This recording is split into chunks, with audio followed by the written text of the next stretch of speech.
What's the good word, It's your boy DKB here, talking about Zack Kuntz today, our 2023 7th round draft pick. This shouldn't be that much of a surprise to say that I think he can actually end up being cut the same season we drafted him, but this isn't something we're accustomed to as New York Jets fans. Every ounce of talent that comes into the building, we try our darndest to try to keep them on the roster.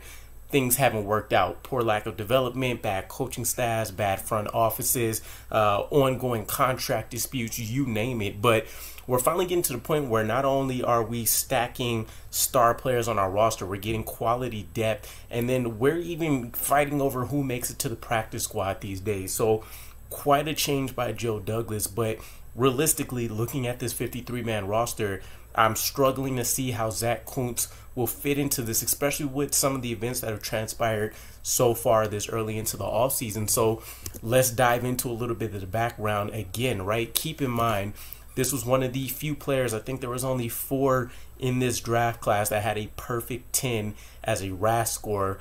We got one in the 7th round. Now, there's a reason he was available in the 7th round, and we'll get into that, but still, you're talking about a guy, older player. I think he's turning 25 this year, but you're still talking about a guy that has elite traits for the type of size that he's bringing in at 6'6", 6'7", somewhere in that range, and he's playing around 250-ish pounds. So the moment you put him out there on the field, he still stands out as a man amongst men. So you get really, really excited for what he can do with the size, the speed, the jumping ability, the agility that he's going to bring to that position. But still available in the 7th round nonetheless. So when we dive into it, you take a look at how he was utilized in college. His first couple years, his team didn't even really want to play him. I think he had a total of 3 catches.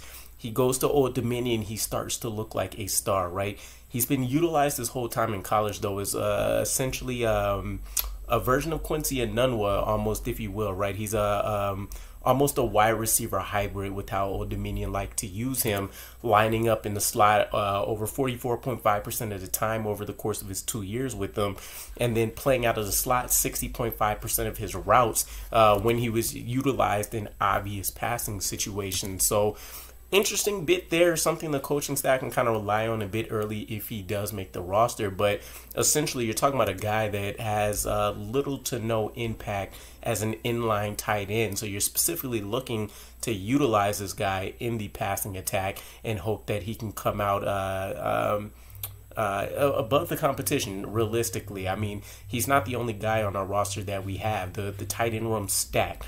CJ Uzama, Tyler Conklin, the 2 guys that are returning from starting roles last year. Jeremy Rucker, who's not only balled out this offseason, but was a 3rd round draft pick last year, has already had a year to really work on just developing his technique, tools, and craft for his position.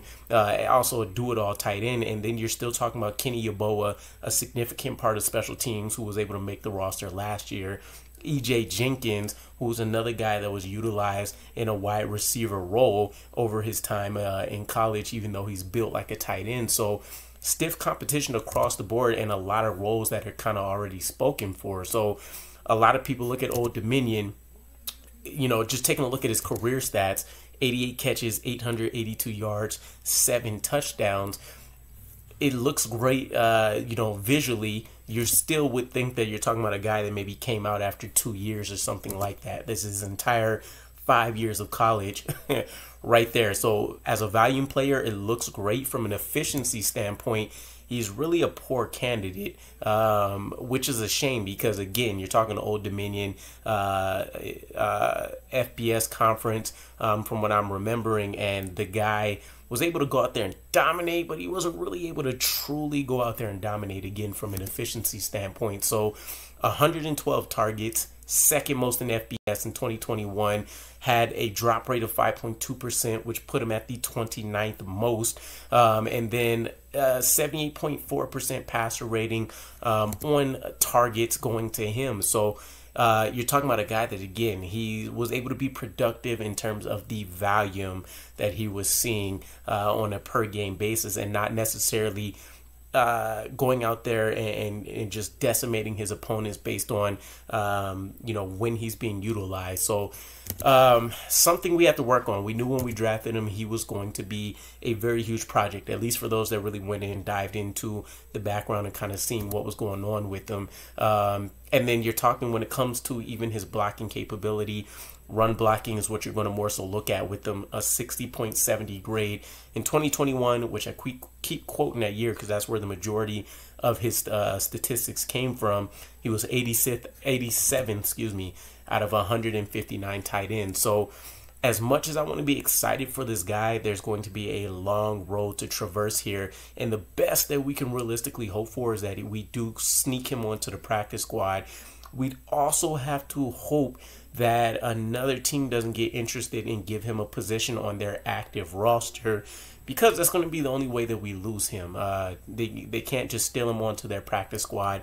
They have to give him a actual contract to the 53-man roster, as we've seen with Jonathan Marshall and the Steelers. So keep in mind, with OTAs, he hasn't shined in any particular session that was open to the media, and even for those that any of the coaching staff or players have pointed out, he hasn't really been spoken about whatsoever until the June 9th practice, I think it was, and he had a would-be touchdown that got knocked out and ended up being fumbled, if this was a game-time play, by Ashton Davis. And then you're talking about another wide open drop from Zach Wilson. So I look at him, when you want to talk about 2-3 years with Ron Middleton coaching him up, you get really excited about what that could look like if we can find a Jeremy Ruckert type role for this guy, or again, if that comes via practice squad, where you really allow him that time to go out there and work on essentially everything. His catching needs to improve. The catching traffic, the route running is going to need to improve. The blocking capabilities, him working in line, everything across the board is going to need work. But if he can really develop one or two of those tools heading into his second year, you feel really, really strongly about this being one of the best value picks in the entire 2023 NFL draft. But with that said, a poor OTA season coming up, pretty poor across the board in college. You really look at this guy as somebody that got picked up off the street because maybe somebody's seen him, put up some ungodly numbers in the gym, right? And I think that's the way we should realistically look at him. So if he finds a way to make the 53-man roster, I think it's either going to be because the coaching staff really didn't want to lose him and what they can turn him into, and two, I guess really that would probably be the only point, right? They really want to save a spot for him and see what he can become rather than risking him going out. But I don't know if we're at that point with us trying to do everything we can to win the Super Bowl, if we can sacrifice a spot for him over some other quality players that we're going to need to decide on, keeping a fourth running back on the roster, playing Nick Bawden at fullback. There's going to be a number of questions still. Our emergency quarterback rule, who are we going to put as our third string quarterback for that situation? There's a lot that's going to go into this, but let me know what your guys' thoughts are. Zack Kuntz, how likely do you think it is for him to make the 53-man roster? And if not, if we can retain him, how confident are you guys that we can develop him into a legit weapon before the end of his rookie contract? And I'll catch you guys again. Peace.